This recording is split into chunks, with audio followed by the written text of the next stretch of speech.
Partout sur Internet, on parle beaucoup d'overclocking et de comment tirer le maximum de performance possible de son PC. Mais ce genre de pratique a un prix, une augmentation des températures et de la consommation notamment. Ces points négatifs peuvent suffire à en désintéresser plus d'un, et si vous en faites partie, je vous comprends totalement. Et si je vous disais qu'il y a une pratique qui permet exactement le contraire? Et le plus beau dans tout ça, c'est que les performances ne sont pas impactées. C'est une pratique que j'ai découverte il y a environ 2 ans de ça. Je venais d'upgrade mon PC et j'étais passé au socket AM5 de chez AMD. J'ai opté pour un Ryzen 5 7600. Et quelle ne fut pas ma surprise quand je l'ai monté, allumé et bien sûr testé. Les températures étaient hors de contrôle. Le processeur montait extrêmement rapidement dans les 90 degrés. Au début, je pensais que c'était dû à mon boîtier, qui n'était pas optimal, et au fait que je n'avais pas pris de ventirad. Celui inclus devait être insuffisant pour garder les températures sous contrôle. Mais après quelques recherches, j'ai compris que les Ryzen 7000 avaient tendance à chauffer beaucoup, et que c'était leur conception qui voulait ça. AMD avait même affirmé qu'ils sont faits pour tourner sous ce genre de température. Mais en même temps, je me suis souvenu d'une pratique dont j'avais entendu parler quelques fois, l'undervolting. Et à partir de là, tout a changé. L'undervolting, c'est quoi? Pour mieux comprendre, parlons d'abord d'overclocking. Le but d'overclocker un composant, c'est de pousser la fréquence de celui-ci pour en tirer plus de performance. Mais à un moment donné, le processeur devient instable lorsqu'il est sollicité. Pour apporter de la stabilité, on va venir augmenter l'apport d'énergie du processeur en augmentant la tension. Tout ça permet un gain de performance parfois non négligeable, mais ça a un prix. Le processeur, comme il consomme plus d'énergie, chauffe plus, et cette chaleur, il faut la dissiper. Donc, le ventilateur va tourner plus vite et faire plus de bruit entre autres. Maintenant, le but d'undervolter un composant, c'est de garder le processeur à sa fréquence d'origine pour laquelle il est vendu. Et l'objectif, ça va être de prendre le voltage d'origine et de le baisser le plus possible tout en gardant la stabilité de base. Vous voyez donc qu'il n'y a aucune perte de performance car la fréquence reste la même. Mais on peut diminuer la consommation et donc la chaleur créée par le composant juste en modifiant quelques réglages dans le BIOS.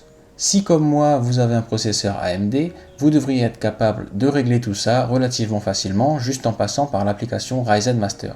Pour les processeurs Intel, ça se passe généralement dans le BIOS et il faut donc faire attention à ce que votre processeur et votre carte mère acceptent la manipulation de ce genre de réglage. Maintenant, voyons voir concrètement comment faire pour undervolter son processeur et comment trouver un voltage stable. Pour l'exemple, je vais utiliser mon PC, qui est équipé donc d'un Ryzen 5 7600 couplé à une carte mère MSI B650i. De base, mon CPU tourne à 4.7 GHz constant sous de grosses applications, tout ça à 1.3 volts. Comme dit précédemment, je vais venir descendre la tension du processeur progressivement. Je recommande de baisser par palier de 0.15 ou 0.2 volts maximum à la fois. À chaque palier, il faut tester la stabilité du processeur avec des outils tels que OCCT ou Prime 95. Il faut ensuite continuer à réduire la tension jusqu'à ce que le processeur ne soit plus stable.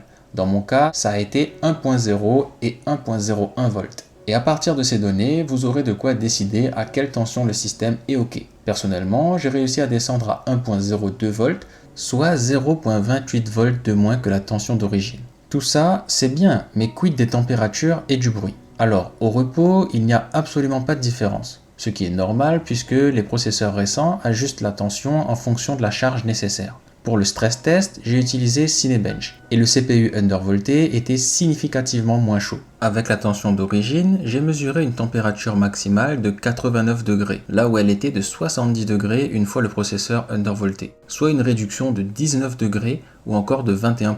Pour ce qui est de la vitesse des ventilateurs, j'ai relevé 1880 tours minute d'origine et 1520 tours minute une fois le processeur undervolté. Et le bruit était bien moindre.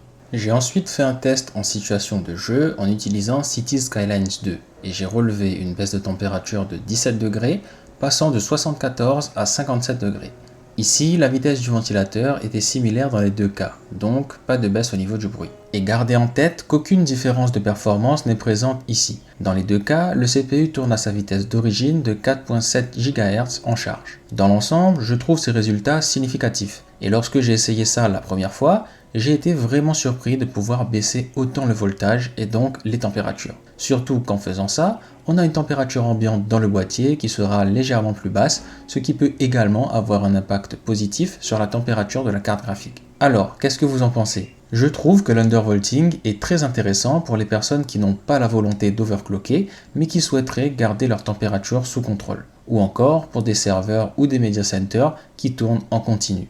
Merci d'avoir regardé cette vidéo jusqu'au bout, abonnez-vous si ça vous a été utile, et on se dit à bientôt pour une nouvelle vidéo.